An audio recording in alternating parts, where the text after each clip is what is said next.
అసలు నాగపంచమిని ఎందుకు జరుపుకుంటారో తెలుసా?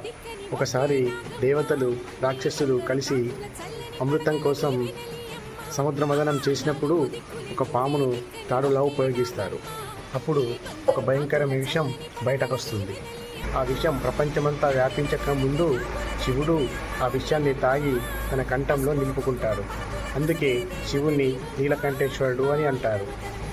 ఆ ప్రక్రియలో కొన్ని విషపు చుక్కలు భూమిపైన అక్కడక్కడ పడి ఉంటాయి. వాటి నుండి ఎలాంటి దుష్ప్రభావాలు జరగకుండా ఉండేందుకు, అలాగే చిన్నపిల్లలకు ఎలాంటి హాని జరగకుండా ఉండేందుకు మనం ఈ నాగుల పంచమిని జరుపుకుంటారు.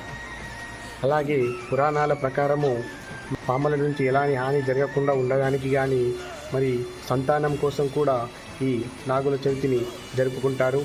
అందుకే నాగుల చవితి రోజు కుటుంబం అందరూ కలిసి పాముకు ఇష్టమైనటువంటి గుడ్లు పాలు పెట్టి తమ కోరికలను నెరవేర్చుకుంటారు. అందరికీ హ్యాపీ నాగుల చవితి శుభాకాంక్షలు.